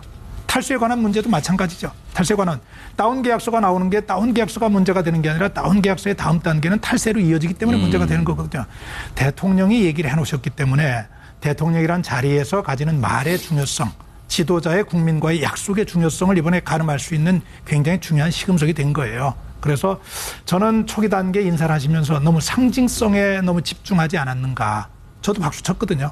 저도 박수 쳤었어요. 아, 괜찮다. 저 인선 괜찮다. 그리고 이 자리에서도 제가 얘기했을 거예요. 아, 문재인 대통령 참 잘하신다. 지켜볼 필요가 있겠다. 그랬는데. 그렇죠. 그때 생방송 나오면서 저희가 명단을 받아보면서 바로 그때 해설을 좀 했었는데. 예. 그 상징성에 너무 주목을 하고 집중을 하다 보니까 정말로 대통령이 약속한 부분에 대한 것들을 검증하는데 좀 소홀히 했던 것이 아닌가. 그래서 이 부분은 청와대에서 또는 여당에서 아 이거는 그래도 가벼운 거다. 이건 무거운 거다. 이렇게 얘기해가지고는 정말 국민을 기망하는 겁니다. 이 부분 관련해서는 우리가 생각 못했던 부분이 있었다. 또 대통령이 얘기할 필요가 있다면 정말로 와서 국민에게 그때 당시에 단호하게 안 된다고 얘기했던 것 이상으로 진솔되게 국민에게 설명을 하는 것 절차가 필요하지 두루뭉실 넘어갈 건 아니라고 봅니다. 이 강경화 후보자는 7일 인사청문회가 예정돼 있습니다. 굉장히 많은 관심을 모을 걸로 보는데 어떠한 해명이 있을지 한번 지켜보겠습니다. 이분 얘기는 좀 간단하게 가죠. 김상조 공정거래위원장 후보자 인사청문회가 끝났습니다. 사실은 이 청문회가 있기 전에 이분이 뇌관이 아닐까 했는데 사실은 뭐 이렇게 좀 맥없이 끝나버렸어요. 그렇다 보니까 언론들이나 여론이 야당이 뭐 한 거냐 도대체 그렇게 수없이 많은 숫자의 의혹을 제기해 놓고선 막상 청문회 열어보니까 다 변명만 들어준 거 아니냐? 그리고 듣고 보니까 말도 되더라. 막 이런 비판이 나오고 있거든요. 야당에 지금 소속하고 계시니까 이런 비판과 지적 어떻게 보세요? 저는 이거 청문위원들의 실패라고 분명히 봅니다. 그리고 그동안 우리나라 이 공직자 청문회 그러니까 쭉 이어져 오면서 2000년도부터 이어져 오면서 잘못됐던 부분의 단편을 그대로 보여주고 있는 거 아닌가 이렇게 생각이 들어요. 그러니까 그 사람이 정책적 관심이나 아니면 그동안의 그 정치적 행보 이전에 그 뭐 신상 털기에만 너무 집중이 되는 그런 청문회에 그 문제점이 고스란히 드러나서 오히려 그 사람이 공정거래위원장으로서 정말 우리나라 이 기업 관리를 잘 해 나갈 수 있는지에 대해서는 검증이라기보다는 그동안 있었던 무슨 뭐 세금 문제니 무슨 논문 표절이니 이런 데만 너무 집중이 되어 있다 보니까 이런 일이 생기지 않았나 싶은 생각이 들고요. 심지어는 저 뭐 음마아파트 위장 전입 같은 경우는 그냥 그 부인의 치료 문제로 그냥 한 방에 끝나지 않았어요. 오히려 더 질문한 사이에 머쓱해지는 상황이 돼버렸어요. 그럼 보면은 저희도 청문 문화가 좀 바뀌어야 되지 않을까 싶은 생각이 들고 준비하는 청문위원들도 국민을 대신해서 청문을 하는 거잖아요. 그러니까 좀 더 진중하게 좀 노력하면서 검증 준비를 해야 되지 않을까라는 생각이 좀 들었습니다. 이 청문회가 끝난 다음에 뭐 언론 보도를 통해서 그러니까 이 지켜봤던 여당 의원의 입에서 나온 말이라고 그러는데 하나 제가 소개를 드리면 우리 같았으면 가만두지 않을 텐데 그냥 넘어가더라. 알 수가 없다. 그러면서 예를 든 게 사실은 이번 청문위원들, 야당 청문위원들이 청문회 앞서서 그 노트북 이 겉에다가 김상조 아웃이란 이 피켓을 붙이고 시작했거든요. 그랬더니 그거를 여당 청문들이 항의를 했습니다. 뭐 하는 거냐. 그랬더니 바로 떼어버렸다고 합니다. 그걸 보고 여당 청문위원들이 뭐 하는 짓이냐. 우리 같으면 절대 안 뛰는데 그거는 표현의 자유인데 그것도 모르나 보다라고 약간 비아냥거리는 말까지 했을 정도로 지금 야당 청문위원들이 좀 활약이 약했다는 지적이 나오고 있거든요. 아무튼 요거는 뭐 변론을 하고요. 국민의당과 관련해서 좀 제가 질문을 좀 드리겠습니다. 사실은 김상조 공정거래위원장 후보자의 이 청문보도 채택은 사실 국민의당이 캐스팅 보트를 쥐고 있습니다. 그런데 청문회 전에는 굉장히 강경했던 국민의당이 청문회 끝난 다음에는 뭐 약간 협조할 수도 있다라는 분위기를 내고 있어요. 자, 국민의당은 어떻게 할 것 같은가요? 저 개인적인 의견인데 저는 청문 보고서 채택하고 상당히 호감 있게 할 것 같습니다. 왜냐하면은 사실은 이 김상조 후보나 이낙연 후보 같은 경우는 총리죠. 제가 여태까지 여러 균형을 볼 때는 사실은 통과감입니다. 통과감인데 그리고 능력도 있으시고 근데 문제는 문재인 대통령이 후보 시절에 5개 원칙을 너무 강경하게 얘기를 하시고 그게 국민들한테 호소력 있게 득표하는 데 도움이 됐어요. 근데 이제는 그 부분을 이런 오히려 지금이 그 야당 대표들을 모아가지고 솔직하게 얘기를 하는 거죠. 내가 이래 봤더니 안 되겠더라. 그래서 이 부분은 내가 양해 구한다. 그리고 이거는 어떻게 융통성 있게 했다. 이런 식으로 솔직하게 털고 넘어가야 되는데 그렇지 않으니까는 야당은 이걸 가지고 강력하게 대통령 공약 지켜라 이런 식으로 밀어붙인 거죠. 그래서 대통령으로서는 그런 모습이 필요하고 또 야당으로서는 또 국가를 위해서 좀 양보하면서 통과를 시켜주는 모습인데 저희가 이제 김상조 후보에 대해서는 저도 개인적으로 친한데 친한 이유가 저희는 정책을 가지고 많은 토론과 대화를 해왔고 저희 당이나 저희 이제 그 더불어민주당 있을 때도 그렇고 국민당 있을 때도 많이 오셔서 개혁 정책에 대한 조언과 호흡을 맞췄고 그렇기 때문에 이분이 진짜 개혁 마인드도 있고 그리고 뭐 이렇게 보면 알지 않습니까? 같이 식사를 한다 할지 뭐 보면은 이분의 성품이랄지 검소함이랄지 드러나기 때문에 이분이 그렇게 우리가 못 받을 정도의 공적인 결격이 있다라고는 그런 느낌이 없었죠. 그래서 그런 면에서 또 청문회도 어느 정도 통과할 수 있었던 거라고 보기 때문에 저는 뭐 제가 최 전 의원님께 이 질문 좀 추가로 드릴게요. 지금 이낙연 총리도 국민의당이 협조를 해서 통과가 됐고요. 그럼 이상조 공정거래위원장 후보자도 청문보 채택을 국민의당이 협조하게 되면 큰 문제 없이 가군 임명이 되겠죠. 자, 일각에서는 이걸 보고 국민의당이 너무 호남을 의식을 해서 문재인 정부에 대해서 협조적 자세로 나오는 게 아닌가라는 지적이 정치권에서는 사실 있습니다. 김상조 후보 호남인가요? 그 지역을 떠나서 그러니까 문재인 정부가 시작하자마자 발목을 잡게 되면 호남 쪽 민심이 국민의당을 그다지 좋게 보지 않을 것이다라는 생각 때문에 운신의 폭이 좀 좁은 거 아니냐 이런 지적이 그런 있거든요. 현실론도 사실 있는 것 같습니다. 있는데 문제는 저희가 저희 당은 어쨌든 간에 사안별로 실증적으로 대할 수밖에 없는 거거든요. 그리고 그런 정당을 표방하고 나왔던 거니까요. 뭐 무조건 반대도 아니고 무조건 예, 예. 찬성도. 그래서 앞으로 보시면은 이제 반대할 분이 곧 나올 테니까 그것 좀 지켜봐주십시오. 제가 너무 그러니까 쓸데없는 질문을 좀 드리는 돼버렸네요. 원래 그렇습니다. 이제 저희가 이제 이 중간지대 야당이라는 데는 사안별로 현실적으로 선택할 예, 수밖에 예. 없는데 이쪽 선택하면 이런 비난 받고 저쪽 그래서 양쪽으로 비난을 받았습니다. 그래서 원래 목표는 양쪽을 다 이렇게 끌어당겨서 우리 입지를 만들려고 하는데 잘못하면 다 잃어버리는 경우죠. 그런데 하여간 그래도 이 다당제 속에서 저희가 실증적으로 계속 입지를 찾아내야 돼 그런 것 때문에 노력을 하고 있는 거죠. 백 변호사께는 요 질문을 마지막으로 요 지지와 관련 드릴게요. 지금 이 최 전 의원께서 말씀하신 것 중에서 문재인 대통령이 너무 높은 기준을 시작부터 세웠다. 소위 말 노래로 치면 키를 너무 높게 잡아버린 거죠. 그러니까 따라가지는 못하고 뒤에 수습이 안 된다는 건데 이 부분은 동의하세요? 그런 얘기는? 사실 문재인 대통령이 후보실에 그 얘기를 안 했으면 제가 보기에 정말 무난하게 그냥 통과가 됐을 정도의 분이라고 생각을 하는데요. 근데 이제 문재인 대통령이 그 수석 보좌관회의에서 그 얘기를 했잖아요. 일단 그 원칙은 지키되 세부 기준을 뭐 인수위가 있었으면 좀 만들 수 있었을 텐데 네, 그런 과정이 없었으니까 양해해달라는 취지였는데요. 저는 사실 김상조 후보자 이 청문회 하기 전에는 힘들 수도 있겠다는 생각을 했거든요. 의혹들이 너무 많이 나와서. 네, 네. 근데 제가 뭐 청문회를 쭉 지켜본 결과 해명을 굉장히 잘하셨고요. 일단. 그리고 낮은 자세로 엎드릴 때 확실하게 엎드리고 생각보다 여론이 굉장히 우호적이라는 그런 느낌을 많이 받았고 그러니까 사실 국민의당이 캐스팅보드를 쥐고 있는데 국민의당 입장에서도 제가 어제 오전에 방송을 할 때 김경진 의원이 전화 연결을 하는 걸 보고 네. 우리 또 당론 정하려면 좀 걸릴 것 같다라는 얘기를 하더라고요. 처음에 완전히 반대였잖아요. 이제 그런 면에서 보면 어제 일단 야당이 못했던 것도 못했던 거지만 김상조 후보 개인기가 워낙 출중했다는 생각이 그리고 들고요. 그 낡은 가죽 가방. 네, 그러니까 그런 이미지와 에어부석을 네, 그런 모르겠어요. 것들이 종합이 돼서 물론 그 5대 원칙 때문에 뭐 바른정당과 좀 자유한국당이 반대를 하고는 있지만 뭐 청문보고서 채택은 크게 문제가 없을 것 같고 이제 다음에 강경화 후보자가 이제 청문회를 어떻게 하는지 그것도 이제 청문회를 봐야 그 이후에 이게 적격 부적격 얘기가 또 나올 수 있지 않을까 생각합니다. 네, 박성민 예, 저도 얘기 좀 드리는 게 좋을 것 같은데 우선은 그 청문회에서 야당 잘 못했죠. 정말 잘 못했습니다. 여당 의원의 얘기가 아니더라도 정말 국민이 궁금해하는 것도 짚어주지 못해서 예를 들면은 청담동으로 이사했을 때 부인이 그 지병이 있었다. 예. 저도 누구든지 뭉클하죠. 가슴이 아프죠. 그러나 그런 팩트가 있다면은 다른 면에서 그 기간 동안에 그 부인이 학원 원장을 했다는 기록도 있었거든요. 그러면 그 아픈 분이 그 학원 원장을 했다는 것은 어떻게 되는 것인지 그리고 그 학원이 등록되지 않은 학원이었다면 불법 교수였다고 이런 부분도 있는데 그런 부분에 대해서는 전혀 얘기를 못하고 그냥 다 넘어가시더라고요. 개인적으로 김상조 후보자나 강경화 후보자나 저 괜찮다고 생각을 해요. 괜찮다고 생각을 해요. 그래도 괜찮다고 하는 생각을 하는 것은 지난번 기준까지 하면 괜찮아요. 그런데 말씀드린 대로 문재인 대통령이 너무 세게 얘기를 해놓으신 거예요. 대통령으로서. 저는 그래서 아까 최원식 전 의원이 하신 말씀에 정말 공감합니다. 이거는 두루뭉실 넘어갈 게 아니고요.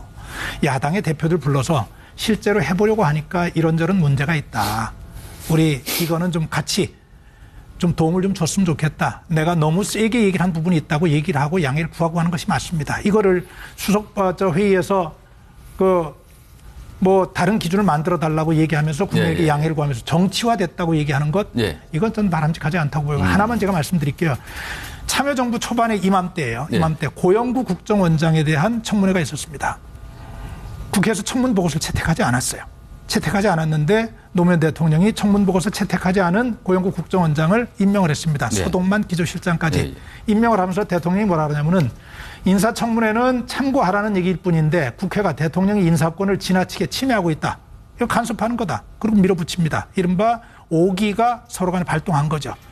그러면서 그때 당시 참여정부와 야당과의 관계가 굉장히 안 좋아지고 그 이후에도 계속 협치의 틀이 흔들리는 결정적인 계기를 마련한 거거든요. 그래서 지금 시작인데 통계를 보니까는 그렇게 돼 있더라고요.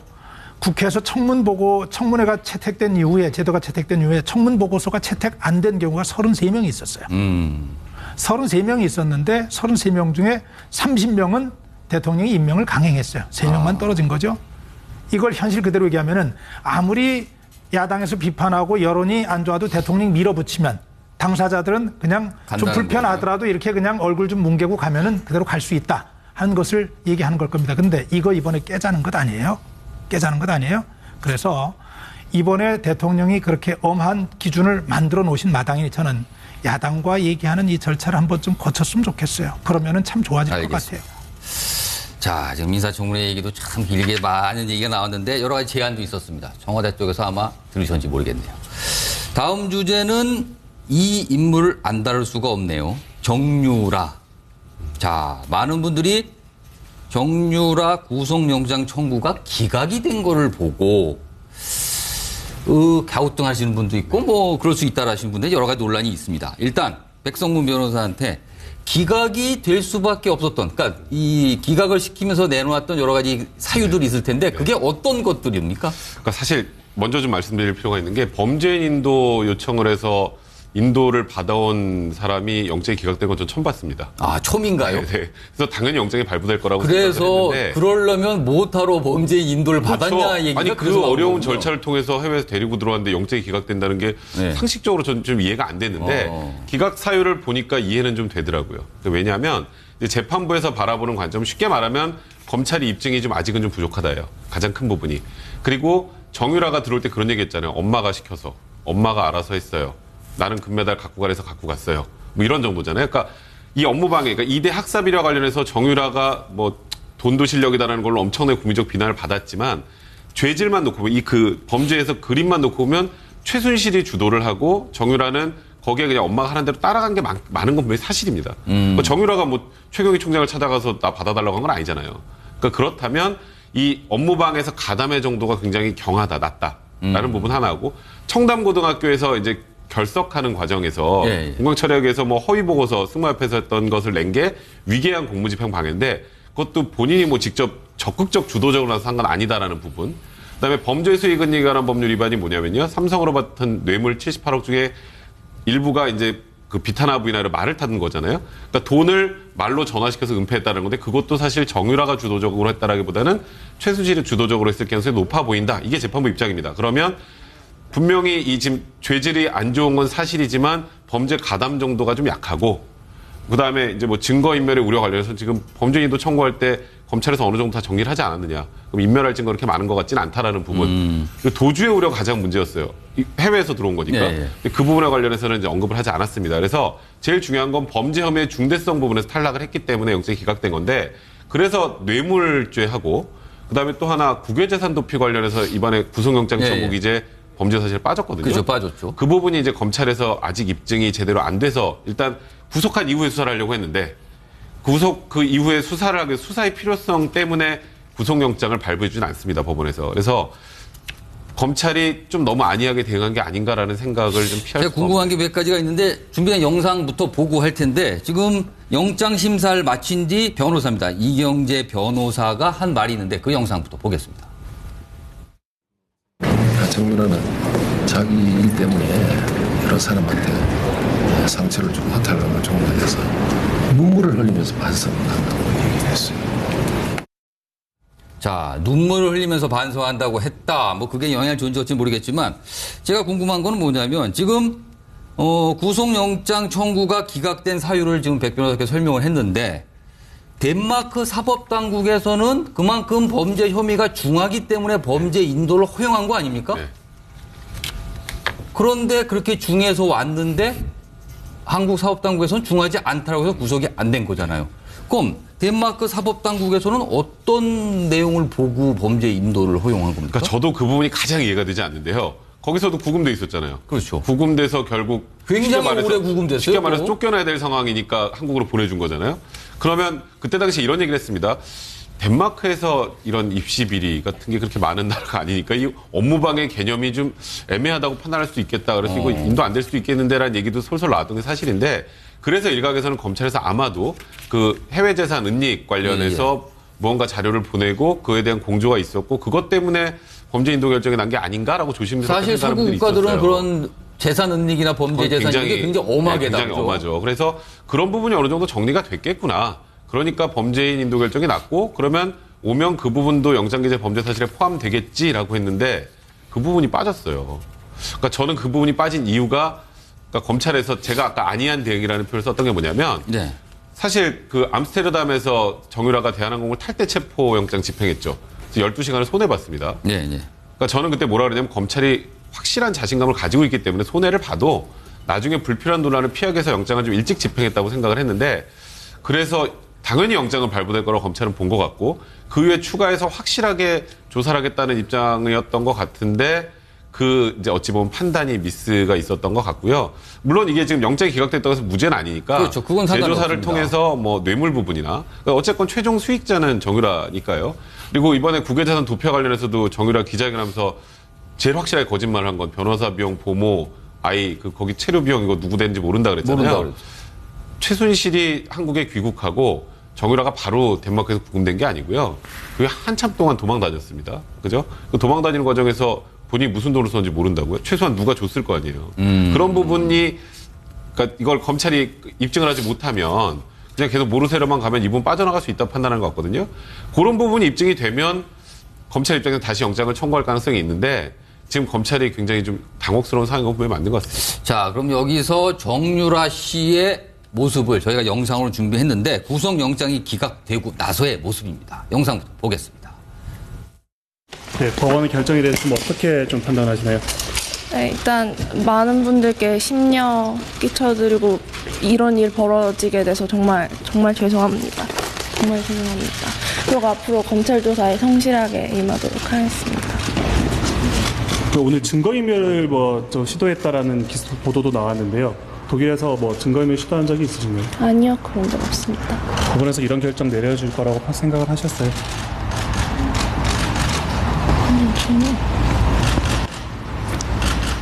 심정적으로 좀 다시 재청구가 온다면 어떤 심정이시겠어요? 네, 또 그러면 이제 실질심사 가서 제가 억울한 부분 판사님께 말씀드리고 또 똑같은 일을 해야 된다고 생각합니다. 어떤 점이 제일 억울하신 것을? 네. 어떤 부분 특히나? 알지 못하는 일들이 많아서 그러니까 네, 그런 게 좀 억울하다기보다는 왜 몰랐을까 하는 그런 부분도 있고요. 그래서 많은 드릴 말씀이 없어서 네, 여쭤보시는 거에 다 정확히 되게 대답을 못 드리기 때문에 죄송하게 생각합니다. 네, 법정에서 직접 말씀을 많이 하시면서 우시면서 말씀하셨다는데 그 부분 중에서 말씀하신 것 때문에 진심으로 국민들께 사과한다 이런 부분을 있었다는데 어떤 부분에서 그렇게 미안하고 억울하셔서 이렇게 눈물까지 흘리게 되셨는지. 제가 이제 또 SNS에 안 좋은 글도 올렸었고 그게 공연성이 있던 누구를 향한 글이었던 어쨌든 잘못된 글이면 확신하고 많이 반성하고 있고요. 그것 때문에 이제 네, 저도 아이가 있지만 제 아이한테 누가 그런 말을 하면 정말 기분 안 좋을 것 같고 속상할 것 같고 정말 죄송하고 이제 많은 학생들이 이제 열심히 수업해서 학교 들어가기 위해서 애를 쓴다는 걸 아는데 저는 다니지 않은 학교에 괜히 입학을 해서 많은 분들한테 분노를 사고 학생분들 입장에도 좀 안 좋은 영향을 끼치는 것 같아서 정말 죄송하게 생각합니다. 그럼 여전히 아까 학교 안 다니셨다고 그러셨는데 여전히 입학과 학사 관련해서는 여전히 모르신다는 입장이신 건가요, 그러면? 네, 그렇습니다. 혹시 어머님 면회 가실 생각은 있으십니까? 허락이 된다면 당연히 가겠지만 허락이 안 된다면 가지 못할 것 같습니다. 자, 지금 21살 정유라 씨의 모습을 다 보셨는데 박정하돈 대변인께 질문을 드릴게요. 정유라 씨가 구속영장 청구가 기각이 된 게 어떻게 보면 소위 말해서 철부지 전략. 나는 모른다. 다 엄마가 한 거지 나는 아는 게 없어요. 그리고 몰랐습니다. 모릅니다. 돌아가는 사정 자체를 알 수가 없습니다. 이런 약간 철부지. 그냥 시키는 대로만 했을 뿐이다라는 이런 주장이 통한 걸까요? 저는 재판부나 검찰 수사 아까 우리 백 변호사는 검찰이 너무 안이하게 생각했다 말씀하시는데 저런 모습들이 일부 영향을 미쳤으리라고 보여집니다. 그러니까 철부지 전략이라고까지는 못하겠는데 갖고 있는 철부지가 검찰도 너무 쉽게 생각하게 했고 그다음에 영장 실질심사를 하시는 판사님께서도 다 들어보면은 그럴 수도 있다라고 생각했지 않았나 싶은 생각이 들고요. 그런 거 다 떠나서 변호인단에 대해서 저는 굉장히 변호인단이 잘 짰던 거 아닌가 싶은 생각이 들어요. 그러니까 돌아보면은 그 우리 아까 화면에 나왔던 이경재 변호사님이 등장한 게 작년 연말부터잖아요. 차은택 귀국, 최순실 귀국, 지금 정유라 귀국인데 그때부터 계속 이제 그 소위 뭐 관리를 해오셨을 텐데 이거 보면 국민적인 관심이 오를 때 어떤 말을 하고 그다음에 또 덴마크에 있는 상황을 얘기하고 그다음에 귀국 시점 잡아서 이렇게 오는 것들이 변호인단이 너무 많이 고민을 깊게 해서 이런 결과가 나오지 않았나 싶은 생각이 들고요. 정유라 씨 저 자체로서는 전략까지는 아니어도 갖고 있는 거 다 내보냈는데 오히려 그게 그 본인한테는 좋은 영향을 미친 거 아닌가 이런 생각이 좀 듭니다. 사실 정유라 씨가 귀국하면서 계속 질문에 엄마애가 시켜서 엄마라는 얘기를 끊임없이 했거든요. 그래서 아마 영장실질심사에서도 이런 질문한테 똑같은 대답을 하지 않았을까 추정이 되는데 저희가 귀국 당시 모습을 영상으로 준비했습니다. 보겠습니다. 덴마크에서 그동안 오래 버텼는데 귀국 결심한 이유는 뭡니까? 아기가 거기서 너무 혼자 오래 있다 보니까 가족도 없이 빨리 입장 전달하고 오해도 풀고 해서 빨리 해결을 하는 게 나을 것 같아서 들어왔습니다. 삼성 스마트 K 의혹에 대해서 어떻게 생각하시나요? 일 끝나고 잘 모르겠습니다. 저는 삼성전자 승마단이 또 승마 지원하는데 그중에 6명 지원하는 중에 1명이다라고 말씀을 하셔서 저는 그런 줄로만 알았어요. 그 이화여대 그 입학부터 뭐 학점 그다음에 출석까지 특혜가 있었다고 조사돼서 입학 취소도 되셨는데 인정하시나요? 네, 저는 학교를 안 갔기 때문에 입학 취소는 당연히 인정을 하고요. 저는 제 전공이 뭔지도 사실 잘 모르고 저는 한 번도 대학교에 가고 싶어 한 적이 없었기 때문에 그때 당시 임신 중이어서 단복이 안 맞아서 단복을 그 마지막 식사 때 이후로 단복을 한 번도 입은 적이 없기 때문에 단복은 제가 입은 것이 아니고 중앙대에도 들고 갔던 것 같습니다. 어머니가 이거 매달 들고 가서 거기 입학 사정관 하시는 분한테 여쭤보라고. 자, 저렇게 얘기를 했고 아마도 심사 과정에서도 비슷한 얘기를 하지 않았을까 싶습니다. 최원식 전 의원님. 그렇다면 사실은 검찰로서는 수사의 위기 아닙니까? 뭐가 구속을 단지 못 시켰다는 부분이 아니라 뭔가를 입증을 못했다는 거잖아요, 사실은요. 그런데 제가 이제 변호사를 하는 입장에서 저도 법조인인데 입장에서 냉정하게 보면은 지금 국민적인 감성이 너무 크고 약간 어긋날 수가 있습니다. 왜냐하면은 일단 주범은 최순실. 그렇죠. 그리고 이제 박근혜 전 대통령. 그리고 정유라는 상당 부분 개입의 정도가 낮을 수 있습니다. 그래서 그런 종범이라고 그럽니까? 어떻게 표현하나요? 저희 법률적으로는 다 그래도 공동정범으로 구성을 하지만은 그래도 그 개입 정도가 낮으면은 양형에 있어서 하거든요. 이번에 이제 기각 결정문 나온 거로 저도 이제 언론을 통해서 보니까는 그런 가담이나 개입 정도에 대해서 입증이 부족하다라는 건데 법원은 상당히 냉정하게 판단한 것 같고 검찰로서 그런 걸 입증할 부담이 있긴 있겠지만은 그 부분에서는 실제로 상당히 이제 국민 감성과는 다를 수 있거든요. 그래서 그 부분은 있는 그대로 받아들이셔야지 여기서 억지로 처벌을 전제로 해서 하면은 그건 또 하나의 잘못된 일이 될 수 있는 거죠. 근데 수사가 안 된 부분은 있는 것 같아요. 지금. 근데 그래서 끝까지 포기하지 않고 노력해줬으면 하는 검찰단 바람입니다. 여기서 좀 궁금한 게 제가 박성준 전 대변인께 이 질문을 좀 드릴게요. 사실은 정유라 씨가 구속영장 청구가 기각이 되면서 풀려나서 간 집이 엄마인 최순실 씨 소유의 빌딩으로 들어갔거든요. 근데 여기서 많은 분들이 궁금해하는 게 아버지인 정유라 씨는 어디에 있는 건가? 통상적으로 봐서 딸이 이런 고난을 거쳤잖아요. 그렇다면 그게 풀려났을 때는 아버지가 가서 맞이해서 딸을 보호하고 하는 게 통상적인 가정의 모습일 텐데 물론 이혼을 했습니다. 그렇지만 생부거든요. 그렇다면은 정유라 씨는 과연 지금 어디 있는 건가? 이런 궁금증을 물어봐달라고 하시는 분이 저한테 있었습니다. 불행하게도 저도 잘 모르는 걸 물어보셨습니다. 정유라 씨 그래요. 저렇게 정상적으로 보면은 정상적인 가정은 아니잖아요. 그냥 짐작하는 겁니다. 정상적인 가정은 아니고 정윤회 씨야말로 지금 언론에 자기의 모습을 드러내는 데 대한 가장 큰 부담을 가진 인물 중에 하나겠죠. 그래서 그건 복잡하게 생각할 문제는 아니라는 생각이 들고 특히 정유라가 아버지랑 생활해왔던 게 아니고 어머니랑 생활을 해왔으니까 그렇긴 합니다. 그래서 그렇고 저는 좀 조금 전에 나왔던 얘기들 가운데 좀 달리 보는 측면이 좀 있는데 뭐냐면은 독일 공항에서부터 이렇게 올 때부터 정유라 모습을 텔레비전에 비치는 모습을 보니까 굉장히 천진난만해요. 무슨 뭘 기획하고 무슨 뭐 이렇게 연습하고 한 이런 사람의 모습이라기보다는 철없는, 아니 엄마가 저렇게 그 구속이 돼 있고 나라가 본인들 가족들 때문에 이렇게 난리가 났는데 굉장히 여유가 있는 모습이고 지금도 그렇거든요. 보니까 기자들이 묻는 얘기에 그냥 웬만한 사람 같으면 곤혹스러워서라도 자리를 피하고 도망갈 것 같은데 한마디 한마디 다 대답을 해주고 참 철없이 귀하게 자란 집안의 딸이구나 하는 생각이 좀 듭니다. 드는데 저는 영장이 이렇게 기각이 된 부분에 있어서는 아까 이제 백성훈 변호사 얘기한 대로 범죄인 인도 요청까지 해가지고 기각되는 경우 저도 처음 봤어요. 검찰이 굉장히 좀 무겁게 반성을 해야 될 부분입니다.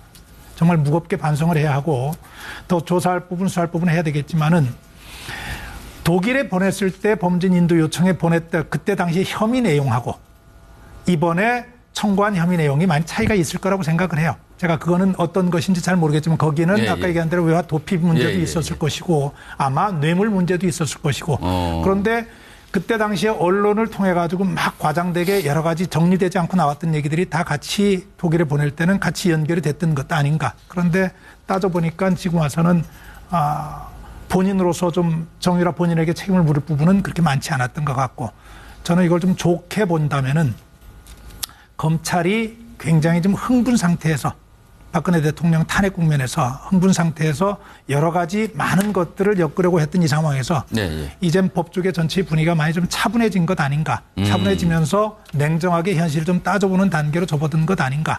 물론 법정에서 이제 마지막까지 판단은 돼야 되겠지만요. 그런 판단 좀 해봅니다. 자, 이 정유라 씨 문제 검찰이 아마 재청구를 하지 않을까 싶은데 어떤 결과가 나올지는 지켜봐야 될 것 같습니다. 자, 이분 얘기도 좀 하지 않을 수가 없을 것 같아요. 이분 오늘 귀국합니다. 바로 자유한국당 대선 후보였던 홍준표 전 경남지사입니다. 이분은 자칭 스스로를 천재 싸움꾼이라고 말할 정도로 논란의 주인공에 항상 서 있었는데 오늘 오후에 아마 6시가 좀 못 되는 시간인 것 같습니다. 그때 귀국을 하는데 공항에서부터 벌써 어떤 얘기를 할까 관심사입니다. 먼저 이 얘기는 박수균 전 청와대님께 바로 질문을 드릴게요. 홍준표 전 지사가 오늘 귀국하면서 당대표 출마 의사를 밝히리라고 보시나요? 예, 그렇게 봅니다. 왜냐하면은 미국에 있는 동안에도 그 의사를 강력하게 표명을 했잖아요. 그리고 실질적으로 당에서도 대통령 선거 기간을 통해 가지고 나름대로 거의 붕괴, 괴멸 상태에 있었던 당을 이렇게 세운 그 공로 그리고 그 리더십을 당에서도 발휘해주길 기대하는 분들이 있죠. 당이 분명히 있는데 개인적으로 저는 사실은 바람직하지는 않다는 생각을 하고 있어요. 대표로 출마를 하는 게 바람직하지 않다. 왜냐하면은 대선 기간 동안에 홍준표 후보가 받았던 24%는 그럼 이른바 보수 정당의 괴멸에 대한 걱정을 가졌던 분들. 그리고 이대로는 안 되고 건전한 야당이라도 만들어내기 위해서는 우리가 똘똘 뭉쳐야 되겠다는 생각을 했던 분들. 박근혜 대통령의 탄핵의 마지막 순간까지 반대했던 분들이 결집한 그런 현상이었다고 보거든요. 근데 그거 가지고는 지금 부족한 상태거든요. 정당이 새로 서기 위해선 믿어도 되겠다. 국민이 그 단계 그 아픔 딛고 뛰어넘어서 새로운 단계에 대한 기대를 가질 수 있겠다는 새로운 리더십이 좀 필요하고 확장하는 그 단계로 넘어가야 하거든요. 괴멸 상태를 어느 정도 추스려 놨다면 이제는 정상화시키면서 야권 역할을 할 수 있는 이 단계까지 가야 하는 그런 측면에서 저는 새누리당이 자유한국당이죠. 자유한국당이 사람을 키우는데 참 너무 실패한 것 아닌가 하는 것을 보여주는 이 상황.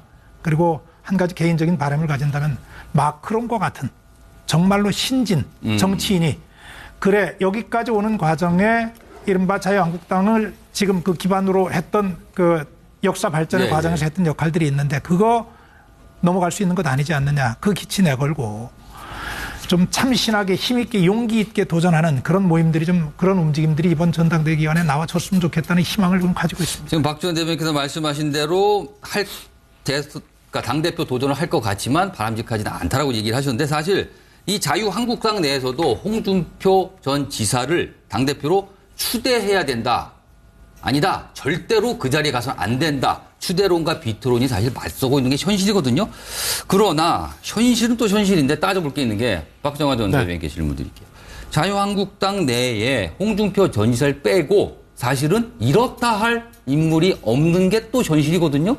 그렇다 보니까 당내에서는 그럼 누가 할 것이냐, 과연. 이 상황에서 친박이 다시 등장할 것이냐? 그게 어렵다면 그럼 누가 대안이 있느냐라고 현실적인 문제를 또 제시하는 분들이 꽤 있습니다. 그 자유한국당 지금 안에 있는 현실 민낯을 그대로 보여주고 있는 것 같은데요. 잘 생각해 보세요. 지난 총선부터 해서 지금까지의 상황이 어디서 발생을 했냐면은 친박 소위 말하는 꼴박들의 이 전횡. 그리고 그 청와대 거수기 노릇 이런 데서 시작했는데 지금 다시 또 돌아 해가지고 그 단단히 지지율에서 24%까지 받았다고 그게 마치 굉장히 엄청난 지지를 받은 것처럼 당이 재건됐다고 하면서 지도체제부터 바꿔서 다시 당권을 잡겠다고 하는 게 친박의 계산이고 그래서 이런저런 얘기가 나오는 거잖아요. 지금 앵커 말씀 주신 것처럼 워낙 홍준표 전 지사 말고는 사람이 없으니까 밖에서 황교안 총리를 모시니 아니면 여러 인물이 총리 지명을 했던 있습니다. 김병주 후보자를 모시니 이런 얘기들도 나오는데 이게 자유한국당의 현재 모습이고 아직도 변하지 않고 그저 자기들의 기득권을 유지하면서 어떻게 버텨가려고 하는 모습인 것 같아서 시간이 점점 지나가는데 여기서 바뀌고 변화하고 하지 않으면 그냥 말라가지 않을까라는 생각이 좀 들어서 비록 남의 당이니까 제가 너무 심하게 말씀을 드려서 죄송하긴 하지만 우리는 좀 같으신 거 아닙니까? 그래서 같은 인형에서 보니까 더더욱 안타까운 거예요. 이게 지금 정권도 이제 새 정권이 탄생을 했고 그러면은 어떻게 해야 보수가 국민들로부터 다시 사랑을 받고 어필을 할 수 있는지에 대해서 고민을 해야 되는데 그런 모습은 없어지고 그냥 당권만 잡고 어떻게 유지만 해가보자고 하는 모습들이 보여지니까 사실 안타까운 모습이고요. 홍준표 지사도 사실은 표이 많이 결집은 시켰습니다만 대선 때 과정 쭉 보면은 우리나라 정치 역사를 발전시켰다기보다는 저는 오히려 퇴보시킨 장본인 중에 하나라고 판단을 하는데 그런 면에서는 좀 이렇게 공백기나 아니면 그 시간을 좀 텀을 좀 두고 국민적인 판단을 받으려 하지 않고 바로 이렇게 나오는 게 꼭 옳지만은 않다 이런 생각이 듭니다. 많은 분들이 사실 홍준표 지사를 기억하시는 단어들이 바로 바퀴벌레하고 낯술입니다. 이게 지금 자유한국당의 민낯과 현실을 보여주는 게 아닌가 싶은데 백성무 변호사. 그래서 그런지 최근에 여론조사가 의미심장한 게 있었어요. TK 쪽 지지율이 자유한국당이 바른정당에 뒤지는 숫자가 나왔거든요. 자, 이렇게 답답하고 뭔가 꼬여가고 풀리지 않는 자유한국당의 모습에 텃밭 중에 텃밭이라던 그 TK마저도 별로 곱지 않은 시선을 보내는 게 아닌가 싶은데요. 얼마나 지금 자유한국당이 국민들로부터 외면을 받고 이제 단적으로 보여주는 여론조사라는 생각이 들고요. 사실 저도 가장 안타까운 건 그러니까 보수와 진보의 양 날개가 같이 가동이 돼야 사회가 서로 견제와 균형을 갖춰가면서 발전을 할 텐데 보수가 완전히 사실 괴멸되어 있는 것 같은 느낌이에요. 그리고 홍준표 지사가 신보수주의 얘기를 하시는데 전 그 신보수주의 내용이 뭔지 모르겠어요. 신보수주의 뭘 어떻게 하겠다는 건지 모르겠는데 일단 추정을 해볼 수 있는 건 홍준표 지사가 얘기하는 종북 좌파라는 얘기 참 많이 하시죠. 지금 우리나라 실정에서 이제 그런 얘기는 좀 안 하셔야 되는 거 아닐까요? 그리고 지금 현재 자유한국당의 모습을 쭉 보면 그냥 반대예요. 뭘 해도 지금 일단 근데 아이러니한 건 문재인 대통령의 지지율은 국정수행 지도 85% 정도가 되면서 많은 국민들 문재인 대통령을 찍지 않은 사람들에게도 굉장히 환영을 받고 있어요. 그러니까 나중에 정말 보수의 가치를 지키기 위해서 대립각을 세워야 될 때 정작 저때 또 발목 잡내로밖에 안 보여요. 그러니까 자유한국당도 줄 건 주고 받을 건 받고 그런 모습도 좀 보여줘야 되는데 그런 모습도 전혀 보이지 못하는 것 같고 말씀하셨던 것처럼 지금 어쨌건 제1야당으로 이 당권을 누가 갖느냐에만 지금 관심이 많다라는 생각이 들고요. 어떻게 보수를 재건할지에 대해서는 어떤 얘기도 들리지 않는 것 같아요. 자유한국당에서 앞으로 어떻게 보수의 가치를 지켜가겠다는 얘기는 제가 사실 대선 때부터 지금까지 들어본 적이 없는 것 같습니다. 그런 모습부터 탈피를 해야 그러니까 그게 자유한국당이 됐든 바른정당이 됐든 나중에 그게 또 보수가 또 합쳐서 무언가를 해나가든 간에 변화하는 모습, 책임지는 모습을 보이지 않으면 저는 점점 더 외면받을 수밖에 없는 어쩔 수 없는 그런 상황이 아닌가라는 생각이 들어 좀 안타깝습니다. 최원식 전 의원께서는 여의도 경험이 있으시니까 지금 자유한국당, 야당이 된 자유한국당의 저런 모습은 어떻게 돌파구를 찾아야 되는 겁니까? 저는 여태까지 우리나라 보수가 상당히 그 냉전 체제나 남북 관계에 의지해서 많이 자기 역할을 규정시켜 왔다 보는데 이제는 그것을 벗어난 새로운 체질 변화, 내용 변화, 질적인 변화가 있어야 된다 이렇게 생각합니다. 왜냐하면은 그런 모습들이 결정적으로 파국을 일으킨 게 이번 촛불 시민혁명이고요. 그러면은 그런 시대 변화에 따른 냉정한 자기 검토, 성찰, 반성이 먼저 되고 그래서 새로운 보수를 만드는 어떤 지난한 노력이 필요한 거죠. 네. 그러니까 지난번에 24% 사실은 대단한 표죠. 그런데 선거 과정을 제가 보면서 느꼈던 거는 그 기존의 틀을 그대로 이용한 선거 방식으로 24%를 얻으셨어요. 그런데 단기적으로는 이게 성공할 수 있겠지만은 기존의 틀을 그대로 유지했다라는 거는 어떤 이념 대립 구도, 그렇죠. 이념 대립 구도, 그다음에 계속 네거티브 중심, 그다음에 종북 예. 뭐 이런 식으로의 대립각 속에 하는데 새로운 정책 제시나 어떤 진보 그러니까 세계사적으로도 지금 보수들이 상당히 오히려 포지티브하게 나아가고 있는 게 세계사적이거든요. 그러면 그런 모습을 보여주면서 선거운동을 이끌었으면 표를 적게 받아도 지금은 오히려 여론조사가 좀 높게 나올 수가 있겠죠. 그래서 그런 단기적인 처방이 아니라 더 골깊은 스스로의 반성을 거쳐서 만드시고 그런 면에서는 홍준표 지사는 좀 부적격한 게 아닌가 생각하는데 물론 사람이 없더라도 그런 어떤 내부적인 그런 고민 속에서 나오는 분이라면은 오히려 그분이 장기적으로는 저는 오히려 좋을 거라고 그렇게 생각합니다. 그리고 여유가 있어요. 왜냐하면은 앞으로 총선도 시간이 있고 예. 그렇기 때문에 그런 근본적인 고민을 같이 해주셔야지 보수가 제자리에 서고 그리고 사실 보수가 제자리를 잡아야지 우리나라 정치가 발전하거든요. 그래서 그런 면에 있어서는 많은 좀 노력을 해주셨으면 하는 바람입니다. 지금 경쟁 야당에 계신 국민의당에 계신데도 보수가 좀 제발 좀 자리 좀 잡았으면 좋겠다라고 당부를 하셨는데 사실 이 질문은 박성규 전 청와대 대변인께 드릴게요. 오늘 귀국을 합니다. 홍 전 지사가. 그러면 아까 예상했던 대로 만약에 당권 도전 의사를 밝혔습니다. 그러나 친박은 홍준표는 절대 안 된다는 입장이거든요. 그렇다면 또다시 해외에서 간접적으로 다툼이 있었지만 국내에 들어왔기 때문에 친박과 홍준표 전 지사의 싸움이 또다시 시작이 되면 이거야말로 보수층 유권자들 입장에서는 진저리를 칠 노릇 아닌가요? 그렇죠. 그런 일이 없기를 희망합니다. 그런 일이 없기를 희망하고 조금 전에 이제 홍준표 전 지사에 대해서 제가 개인적으로는 이런 생각이라고 밝혔죠. 예. 누가 뭐라 그래도 대선 당시에 정말 거의 괴멸 상태에 있는 당에서 그 정도의 노력은 평가받아야 합니다. 평가받아야 하는데 친박의 입장에서는 거기에 대해서 이러쿵저러쿵 할 얘기 자격 자체가 없다고 봐야죠.